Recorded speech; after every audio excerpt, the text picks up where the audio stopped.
Good evening, gentlemen. It's Tuesday, the 13th of October, and it feels like forever since we've been on. Well, we haven't been on October, so yes, it's been a while, but it's jam-packed. Running into the end of the season, there's so much happening. There's 7 events still to come, and what has to happen in those 7 events?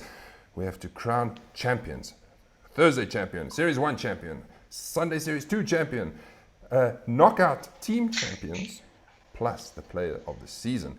Plenty happening. So thank you for joining us. I'm not alone. We have our esteemed guests and our know-it-all panel. Let me welcome them to entertain you tonight. Hello, everybody. We've got Fats next to me. We got Dani. We got Ryan. And we got our special guest, Gideon Richter. Gideon, we know why you're on, right? Because you won at Glenvista. And we'd have to quickly review Glenvista because we haven't had time for that yet. So welcome aboard. I look forward to hearing what you have to say. You know what it feels like, gentlemen? It feels like a bit of a Netflix binge series where you sit and you binge a whole season and then it ends. And then you have this feeling, when are we going to watch the next season? Well, we're back.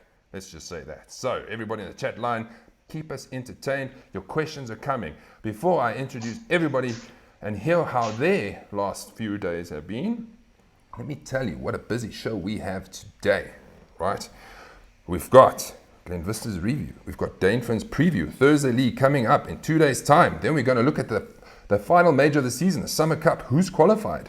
That is at Glendow on the 4th of December to finish off the season. Then we've got the Shootout, the team Shootout. There's interesting news about that. Then the big launch of the tour calendar for 2021 and a bit of the Concepts Fitting Studio that we're opening with Dani. Okay, Fats, how have you been? Somebody else talk. Hey, Maz. I've been really busy. Obviously trying to set up everything for 2021. Big travel things coming for local travel, golf tours and family travel. So yeah, that's been keeping me busy, of course, with the day job as well. And then Duckhook. There we go. Dani, you've been busy setting up for a new chapter of the whole world life of Dani. So true, Maz. Our fitting centre is almost complete. So it's now not counting off the weeks, it's counting off the hours. So definitely, it's been busy. And let me tell you, it's looking good. It's looking good. All the pretty stuff is going in at the moment. Ryan, how you been? How's the golf? Yeah, all good. Actually, for the first weekend in a while, no golf. We were away for a mate's birthday weekend in Sabi, which was, you could say memorable, but not that you could remember much, but it was good. It was a nice break away from holding the clubs every day. So hit some balls today, and good thing I did before playing tomorrow because it wasn't fun. Awesome. Okay, Gideon, let's get on to you quickly, right? We're going to start, as promised, with the Glenvista round that happened, Series 1, and this was the results. Coming out on top with 39 points, -3. This is your first victory. And then we have Sepp Roberts second, a couple of guys tied, Orky, Ruben, and Barry on -1.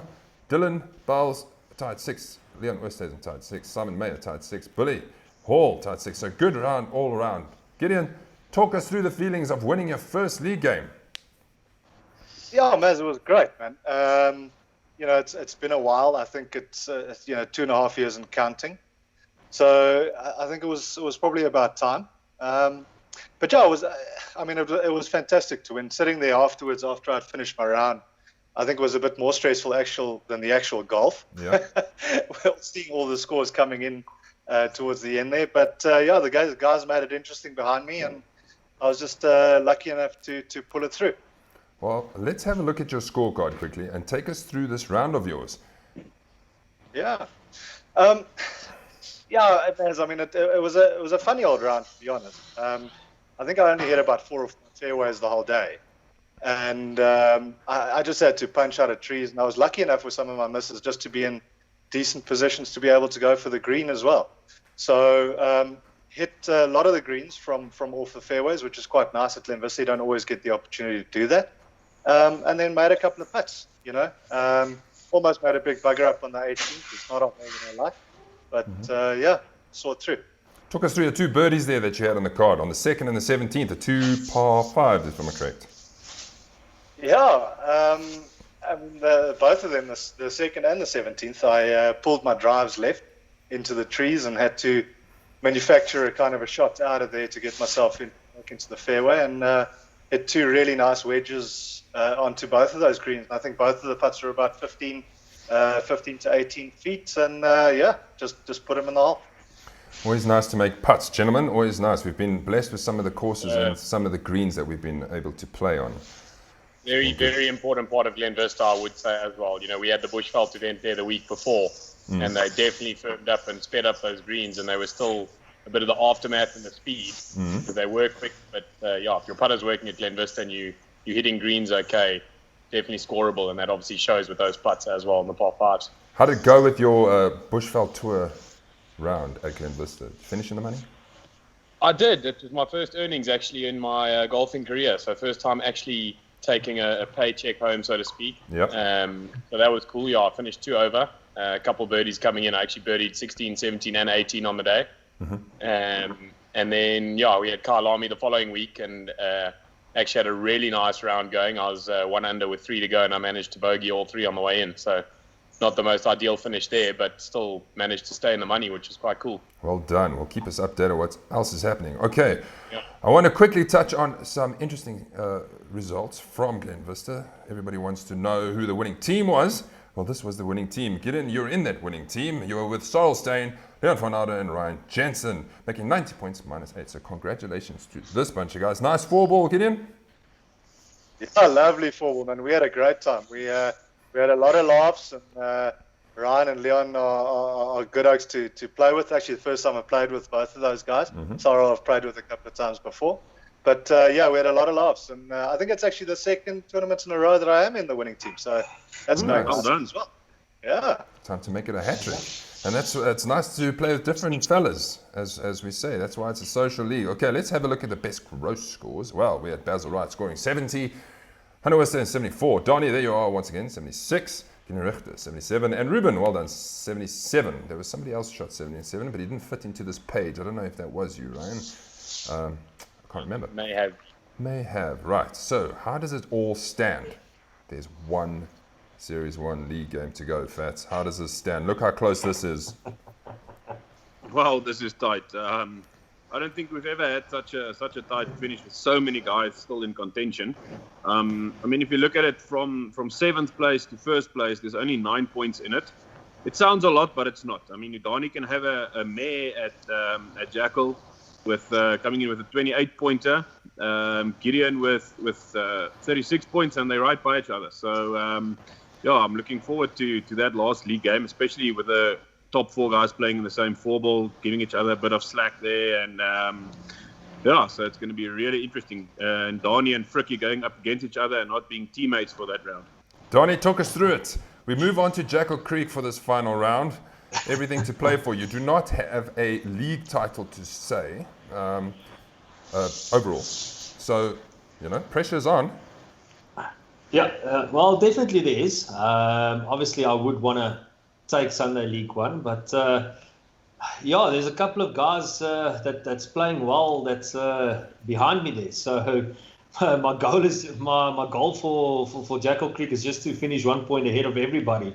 Then it's in the bag. As soon as I start going level or under, it's like that's when the trouble can come in. But it's going to be a good 4-ball. I think Randall and Simon and Frikkie are, they're playing well, so it's all up for grabs. And let me remind everybody, if you're sticking around, the featured 4-balls they're finishing last, so everybody can gather to see who the champion is pretty much going to be. Mr. Ryan Jensen will make sure that we know exactly what's happening, because we've got to remember, score falls away. So I don't know how that's going to impact things come the end of the day. It's a couple of calculations. Frikkie, I see you watching. So if you want to put down the calculations, I'm sure you've written a thesis on it already. What has to happen? He knows exactly what's going on. Come the end of Series 1. Really looking forward to Jackal Creek. If you haven't entered yet, this is the time. Okay, gentlemen, we're moving on to Dainfern. Dainfern, we played in the Sunday League this year already, but now it's a Thursday League gentlemen's turn to do so. So how does the standings go into this second penultimate round of the Thursday League? Ewald van Wyk has got a bit of a lead. He's got 6 points lead over Jason Ivins on 207, Mark Barragero 207, Simon Mayer 207, then Peter Prinsloo 205, Kevin Ho 202, and so we go down. Ryan, you're there on 197, so well played. And Donnie featuring again in another top 10. Can we see Ewald being caught? If At this stage, the I don't 18, think so, Maz. I think a 6-point lead, and the way he's playing, he's not going to shoot less than 34 points. So it's going to be tough for the other Oaks to catch him. They're going to have to play 2 exceptional rounds. Ryan, you were saying? yeah, just obviously not being medal, he won't have to stress so much about the 18th like Highland Gate. So I think I agree with that. I think 6 points is quite a big buffer to have with 2 rounds to go. Yeah, and a solid player at best. I want to put in Tim Steenberg, the golf director at Dainfern. He's waiting to welcome us on Thursday. Good evening, boys. Dainfern is green and waiting to bite. Yes. Definitely going to be playing a bit longer than when we were there on the Sunday. I'm looking forward to it. It's a track that I actually enjoy playing. Gideon, you're in the field. You're looking forward to it? Well, it's quite a funny one because Dainfern's not really a course where I play well on historically, but neither was Glenvista, to be honest with you. I think it's the first time I broke 90 at Glenvista the other day. So who knows? With the way my game's going at the moment, maybe I'll tackle Dainfern and pull one out there as well. What you'll notice on this scorecard, gentlemen, if you had played on the Sunday League, the strokes have changed. The 7th, the par 4 is now the stroke 1 again, and not the 8th. So just remember when we get there that the strokes have changed. Donnie, the layout. How do you rate the layout of Dainfern? You're looking forward to this round. You are playing. Let me come out here. A very important match play game. You're playing your quarterfinal. Yep. You and Flick are taking on Russell Tanny and Matthew Woodall. So that's going to be interesting to see where you come, to see who goes through. And then we have our semi-finalists. We will touch on that just in a minute. Take us through your thoughts on the course. I enjoyed Dainfern. It's like I think there's a couple of challenging holes. It's like from the tee box. It's not just take a driver on every hole. So I do think your whole game gets tested there. Not just short game, but from the tee box and your position on your iron shot. So, for me, it's a really good track. I enjoy it. Obviously with this rain that we had, it's like the last couple of weeks, definitely like Ryan said, it's going to be completely different. It's like we played it in winter, it was running.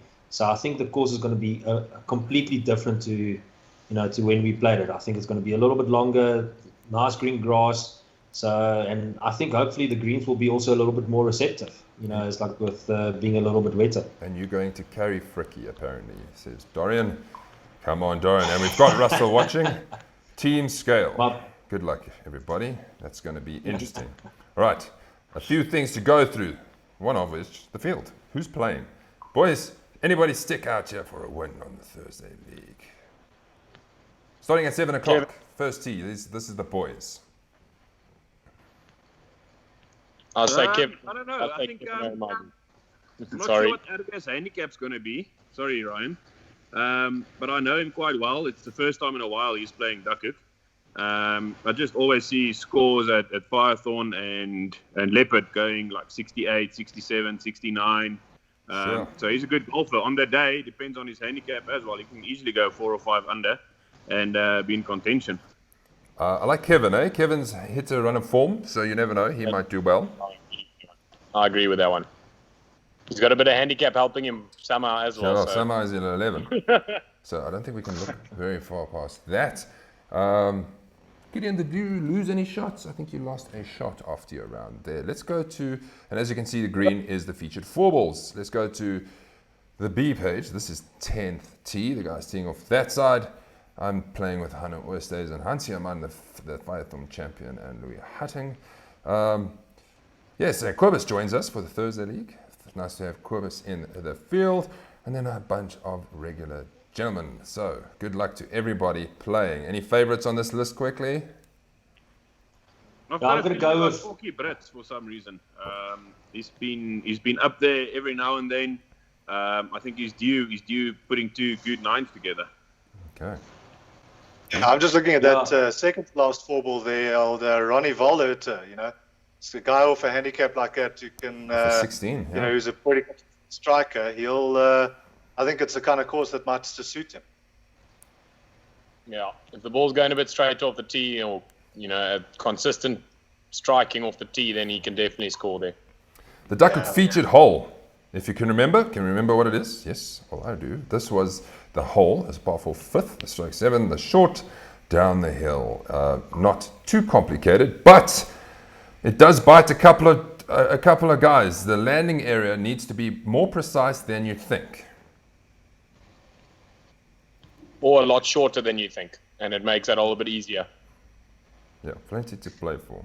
I wanted to show you from the Sunday League side of things what the gentlemen scored from a stats perspective. There were no eagles on the hole. There were 6 birdies, 22 pars, 37 bogeys, double bogeys 19, and 3 triple bogeys. Come on, Thursday League team. We can make more birdies. It's a hole that should give up more birdies. So we look forward to seeing what the stats will be after the round and when we do the Dainfern review. Okay, we're almost there with the preview for Dainfern. Closest to the pin and closest in 2. Par 3 fourth will be the closest to the pin. There's only one closest to the pin. And the par 4 ninth will be closest in 2. So good luck to everybody. And hopefully you get your name on the board.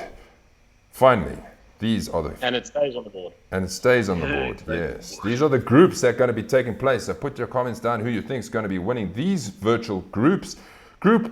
I pretty much said Group A and most of Group B is going to be the leaders and the feature fours, right? So Evel, Jason, Mark, Simon, and Peter in Group A. Who should we go for? I think I'm Peter going to go Prinsloo. with Jason. Jason? I'm going to give Simon a shout there. Yes. I think you might be right there, Ryan. I think Practice round with Simon's you. playing some They good golf. played well on the day, and he's playing good golf at the moment. Yeah. So Simon is due a win. He played 2 rounds of golf at Dainfern. When he played with me in our challenge, he played great. When he played in the league game, not so great. So let's see which Simon rocks up. Group B, Kevin Ho, Lyle Langley, Ryan Esmond, Gideon Richter, Randall Chetty. I'm going to stick with my guns and stay with Kevin Ho for the victory in this group. I'm going to back our panel member there, Ryan Esmond. oh, yeah, thanks, Fats. No pressure, I'm not going to right? vote. I'm in the group. Group C, Ryan, how Dorian. about we, So what was that, Gideon? how about we put a beer on it there, Ryan? Okay, Because we 100%. Let's do it. Yeah. Let's there do we it. go. Getting real. The comments are coming through. Group C, Dorian, Ruben, Oki, Quibus, and Ryan. And then just go Group D, Neville, myself, Andre Kotze, Leon Oosthuizen, and Sadel. So you can throw out your predictions there. I have to go Ruben. I'm going to stick with Oki there. I'm going to go Ruben in that group. Dorian goes for I'll Kevin. go for Group you. B. Get at the end. Basil, Simon, Ryan, Ruben, Maz. Thank you, Basil. Hopefully I can play 18 holes and not 15. That seems to be the problem. Dorian, Ruben, Group C. And then Dorian's gone for me. Just because he wants to be Maz, I nice. think you need to start teeing off a lot earlier in the day so you can play golf, then go out and video. Yes. That is unfortunately, let me get rid of this thing. That's unfortunately just the way it is. But I'll try my best. Here we go. Okay, so that's done. Dainfern, there's more coming. Okay, we want to quickly show you what Series 2 of the Sunday League looks like so we can update you on that. This is happening in Ibotsi on the 25th of October. There is space available. This is going to be a great day. Ibotsi is always a nice challenge. Randall Chetty on 217 is running away with this one. This is after his victory when he really needed one at Houghton to pull out the gap. So he just needs 2 decent rounds to wrap that up. But anybody can catch him. Who can catch him? Alan Lowe could catch him. Luke Janssen could catch him. Jason could catch him. And then I think he gets a bit too far. Hey, boys? Yeah, I Totally got to agree there, Maz. I think He even needs for Alan and Luki and Jason, it's going to be real tough to catch Randall. He's another player who doesn't really make less than 33 points on the day. So, again, they're going to have to shoot 2 exceptional rounds to try and catch him. Yeah, and he'd have to have 2 real blowouts, and a guy like him won't do 2, or shouldn't do 2 in a row. No, You know? Yeah, I don't think so. agree. Fats, let's have a look at the player of the season with 7 events to play. Luki is ahead by quite a bit, but I think a couple of things to take into consideration there is he's reached his 20 rounds for the year, where he gets the 10 extra ranking points on top of his average, where I think Ewald hasn't. He's got 1 or 2 more rounds left. So technically he's only about 11 points behind him, so that makes it really interesting. And this can also change quite quickly with 7 events left in the season. If you have 3 bad events, we only get 10 or 15 ranking points. That average drops quite quickly. And then if one of the guys behind him gets a win, they pick up quite a lot of ranking points. So I think anybody in the top 8 here can still win the player of the season, in my opinion. Yes, it's going to be very, very interesting. Hopefully it goes down to the Summer Cup and the winner comes out at the last one. Then we know that everything is working exactly how we planned it. Paul Ricketts is asking... Like last year. Yes. Yeah, hopefully next year I understand how the points work. Paul Ricketts is asking, where's the blue and red team? Paul, there's not enough time. It's 25 minutes almost, and we need to move on to other thing. Hansi, that was Ruben. Yeah, so let's just take that out. Don't need everything. Okay, so that's Dainfern. Okay, now the important stuff. The Summer Cup, the final major of the season, the final event that closes off the 2020 season. This is how it works, okay? It's different to any other major how we qualify. It's not on average points. So here we go. The 2019 champions, they go through. Donnie, you're in already because you actually won the Summer Cup, but you were the player of the season. Donna Perumal was Sunday League champion. Frikkie Barnard was Thursday League champion. Then who else goes automatically through? Well, the major winners. Well done, Maz. Still there. Good thing we didn't have our players this year. COVID is... I'm the only one who seems to be liking what happened with COVID. Exactly. And then Lukey qualified, winning the Open. Frikkie qualified again with a Masters win. And then, Mr. Donnie Geldenhuys is the 2019 Summer Cup champ. Let me just make a quick comment here. The bragging rights for the Summer Cup qualification is how many spots can you get? So Donnie's got 2 spots already, if you see, right? So let's see at the end of it, you might have qualified 6 times, which makes it really interesting. Look at the special events, the Challenge 500. Donnie, did you qualify for this one? No, you didn't. Right, but we've got Leon Oosthuizen, we've got Coronel Erasmus, Ewald van Wyk, and Owen Kenny, and Aldo Verriefel coming in the top 5 of the Duckhook Classic at Highland Gate this year. And then the top 5 of the Challenge 500 will also get an entry. Then we move on to the Thursday League team. Not team, winners. These are the automatic qualifiers already. Hey, Fats. Yay, I've qualified. Thank goodness. It's the only way I would have qualified for the Summer Cup this year, I think. Along with Mark and Etienne, Lyle, Lukey, Alan, and then our latest Thursday winner, Hansi at Python. And then 2 more to go into that list. I'm hoping to put my little profile there, then I'll get 2 spots so far. Okay, then, if you're wondering how it works for the rest of the qualifying for the top 10, so as normal, Thursday to November, those points will count, and then the top 10 will go through of the Thursday League to the Summer Cup. Okay, then we got Series 1, the winners. We've got Richard Holman, Richard Stewart, Jaco Klute, Frikkie Barnard, another entry for him. Donna Perumal, another entry for him. Joey for winning at Wingate. And then Gideon, there's your entry into the Summer Cup. And then it will be the top 10 as well after that. So, and then Series 2, the winners in Series 2 so far, Fats. Henry Davids, our first one at Royal East this year, and then Ryan Jensen. Niels de Toy, Malafani at Bushwillow, I think it was, just after lockdown. Gerard Snyman, Oswald Gibson, and then our latest winner, Randall Chetty at Houghton. And it will be interesting to see who the last 2 will be. Okay, then we go on to the team match play. Those guys also get qualifying spots to come. The semi-finalists, so Jason Ivans, Eddie Ivans, are into the Summer Cup. Rudy Mattia, Tian Schmulian in, Randall Chetty, it's another spot for him, and Brayton Duweni. And then will it be Scales from the Vale, Russell and Matthew, or will it be Donnie and Frikkie getting another spot into it? And then finally, if you're wondering, is everybody going to play well almost? Because then we got whoever didn't make it, and if you're in the top 25 ranked players, then you will get in, right? So we don't really go down the list until if you don't make it. You know, we can't have 80 guys. But last year we had about 60, which is a great field for an end of tournament. So yeah, if you didn't make it, then I'm sorry. We've made lots of spaces available. So then you'll just have to try next year. Right? Be better. I'd just like to add to that, Maz. The guys that played last year would also remember the awards evening afterwards. Yes. Which I think was a great success. We had dinner. We had the awards evening announcing all the winners of the year, the big winners of the year, and then the player of the year. So yeah, it's another thing to look forward to after the round there. Yes, and soon we'll start with our nominations for Moment of the Season and Player of the Season. Okay, right. We're moving on to the shootout. We have 3 things left to do. Hopefully we can get it done soon. Right, the shootout's changed. If you've been on our WhatsApp group, our community group, you would have been part of the discussion. And this is what we enjoy, the feedback from everybody. And we have to give a bit of credit to Mr. Ruben Swart for making life difficult and throwing a spanner in the works and making us think, that is actually a good idea. So, Fats, what is happening with the shootout next year? It's not just 2 teams anymore. No, it's not. And I'm a big fan of this. I think I did mention this to you at the beginning of the year. We just didn't quite know how to put it together. So, yeah, thanks, Ruben, for giving us another look-see at it. So we're going to have 4 teams playing the shootout next year. So we're going to have the Thursday League, the top 10, the Sunday Series 1 top 10, the Sunday Series 2 top 10, and then the Barbarians. So there are 4 teams.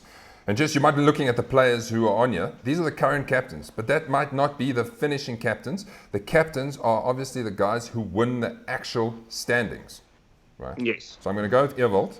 I think the second one is too tight to call. Then Randall should be that captain. So I think and then you will be the Barbarians captain. So there's probably one that needs to change. How does the Barbarians team get selected, Fats?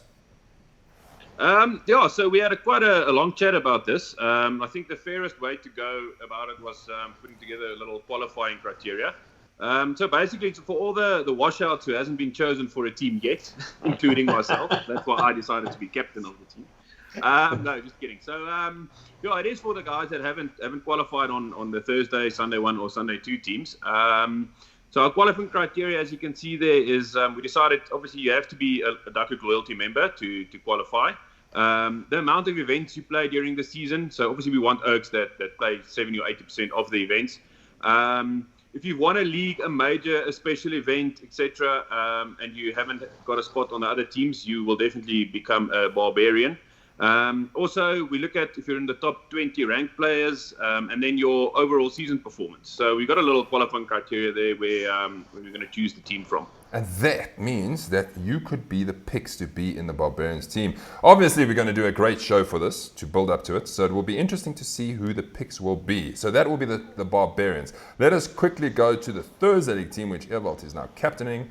Currently, he's got Jason Ivans, Mark Borrajero, Peter Prinsloo, Kevin Ho, Lyle Langley, Ryan Esmond, welcome Ryan, Dorian Fourie, Ryan Jensen, and Sorrel are the current top 10 in the Thursday League team. Let me just remind you, if you're playing better on the Sunday League team, then you'll be in that team. If you've got more points on the Thursday League team, you'll be in that team. Let us go to Series 1. Donnie, this is your current team. Go through it. Well, it's obviously Frikkie Barnard there, Simon Meyer, Cornell, Anu Oosthuizen, Gideon. Hey, you are my team there. Johandre, Barry, Dana, and Paulie. Well done, Paulie. He's in there. It looks a strong team. That is a very strong team. A mix of players that I'll tell you what, Yeah. It's like the matchups there can be so awesome. Yo. Yes, I cannot wait to do that draw to see what the matchups will be. That will be awesome. Okay, we've got the Sunday Series 2 team that is captained by Randall Chetty, and I'm sure will be captained by Randall Chetty. He's got Alan Lowe, Luki Janssen, Brayton Nduweni, Dean Sherman's in the side, Tian Schmullian, myself moving to Sunday League Series 2, Graham de Villiers, Carl van der Linde, and Ronnie Volherter. Then, so how does it work? Well, we play AM, and then we play PM. So the winners and the losers. The losers will play the third and fourth playoff, and the winners will play in the final. The final guys will go off last, so that we can all cheer you home to see who's the best team in the land of Duck. I didn't play in the last shootout, the first one or whenever it was. You've basically now just taken away the singles. It's just going to be yes match play, so team match play, better ball match play, or what? Something. Yeah, team match play, so better ball in the morning and in the afternoon. So there's going to be no singles. Cool. But it's a team day, so I think that's just no, that makes sense. But that doesn't mean that somewhere along the line a singles pops up. You know, Duckhook is like that. All of a sudden it's like, oh wow, let's have another day. Oh, okay. Right. It's the all-important 2021 tour calendar announcement. Finally, we've put this to work, and let me just tell you, it's not even November yet, and this is done, right? 33 league courses, because there's 33 events. Impressive. So if you're playing, you will go through Gauteng and play every course just about. Then we got our 4 majors, and we got our special events. So are you ready, everybody, to see what your tour looks like? Wait. I've always had this drum roll thing here. Where's this drum roll thing? I'm going to play it now. Right. There it is. Boom. Here it is. Thursday League. We start on the 21st of January. We go to Copperleaf. February, we had Modderfontein. Modderfontein comes onto the calendar after a very, very long hiatus. Krugersdorp. That hasn't been on the calendar, I don't think, ever. Actually, once. So long ago. Yeah, we played an ABF league there. Yes. Wanderers is on the calendar on the 15th of April. Pretoria Country Club is on the calendar in May. June, we've got Benoni Country Club. The last time we played there, I think Willie Kukermoo won and we all froze to death. July, Woodhill. So Woodhill's on the Thursday League this time. August, Africa makes an appearance in August. That will be a shotgun start, so that's something different. Blue Valley in September. October, we've got Eagle Canyon. And November, we have Reimsig. Look at Series 1, starting on the 17th. So this is the first of the first league games in 2021. Killarney, Makofle. People enjoyed Makofle. Magalies Park, can you believe Magalies Park is on the calendar on the 14th of March. Silver Lakes in April. Jackal Creek in May. Kyle Army in June. Wingate is always a feature. That will be in July. Dainfern in August. Centurion Country Club back on the calendar. We missed this year because of lockdown. October, we've got Ibotsi. November, we've got Houghton to finish Series 1. Series 2, here we go. ERPM back on the calendar. Has to be in January so that it is the most pristine that it's going to get as from a course condition point of view. Peakenwood, always very popular. We're back there in February. Parkview in March. South Downs, we return in April. CMR is new for the first time ever on the Duckhook calendar. Then we got Reading, Glendower in July. August, State Mines, first time ever on the Duckhook calendar. September's Royal East. October's Germiston. And November is Glenvista. Gentlemen, can I have your opinions on that? That's a great spread. That's all I'll say. That's a great spread of courses. You haven't really doubled up at all. So that's pretty cool as well. Not one repeat there. No, there you go. And I'm really glad we've got Magalies on there. Love that golf course, and it's not too far out. I mean, we play Peakenwood almost every year. It's about 10 k's further. So yeah, it's always great to play there. They've got a great clubhouse, great facilities. Not the longest golf course, but just glad it's up on our calendar next year. Yeah, Fats, I think I've got to agree with you there. I think Magalies is a great addition. I think it's one of those golf courses that will really bring a good event to the tour, and I think it's going to be a very, very interesting one that next year. It's also nice to see some new courses there as well. So like a State Mines, growing up on the East Rand, it's like, they always had the reputation of having the best greens on the East Rand, and they just recently redone those greens. So, and also it's like that time of year, it's going to be good. So it looks like the guys are agreeing with us. Richard Stewart, thanks for watching. Brilliant, he likes it. Dorian, Glenn Makofle and Magalies are on.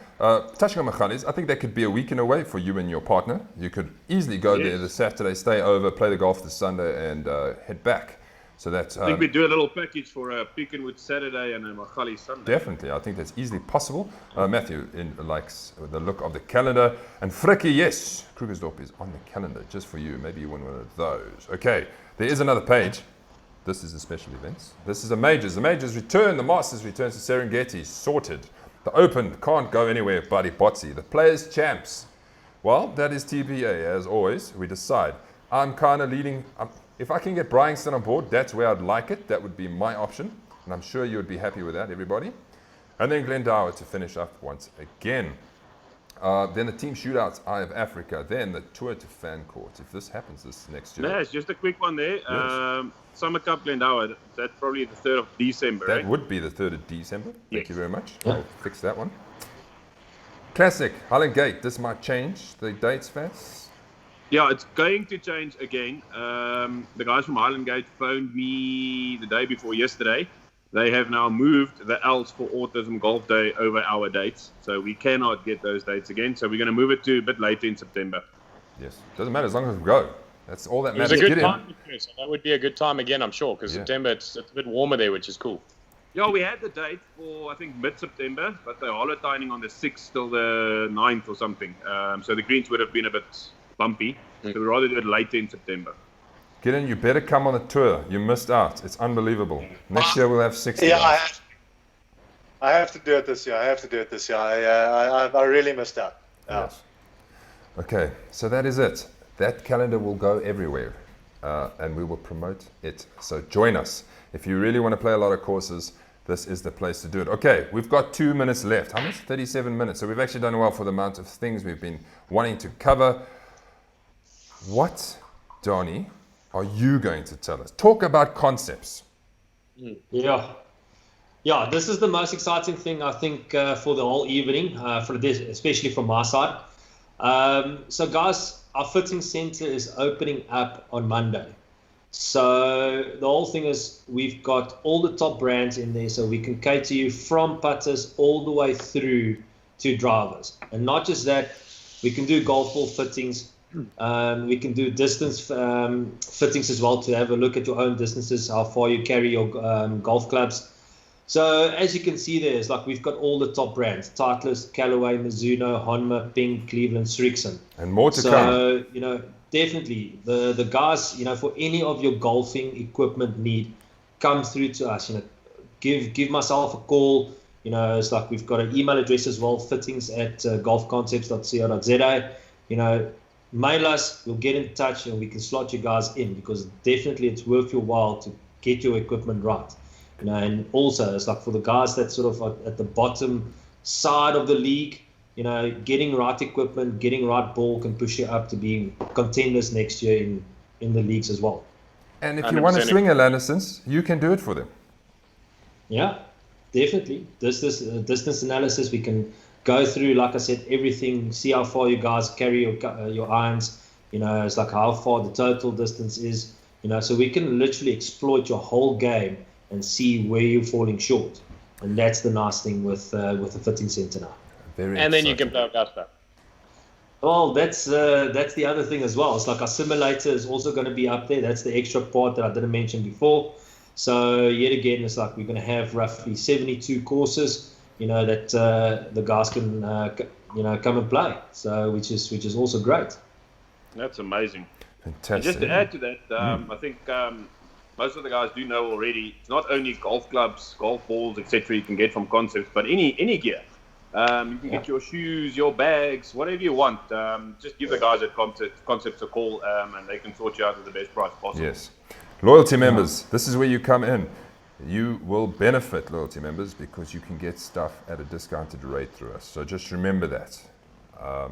Yes, exciting. There we go. That's the show for today. Yeah. We've got through a lot of things. Everybody, thank you for watching. I hope that this show updated you so that you know where we're going. Like I said, we have 7 events left. I can't believe how quickly it's flown by. Everybody, thank you very much. Fats, thank you. Donnie, thank you. Ryan, thank you very much. Gideon, thanks for joining us. Hopefully one day you'll be back in the winner's circle again. Thanks, everybody, next week. Have a fantastic Tuesday, and we will see you on Thursday at Dainfern. Cheers. Thanks, guys.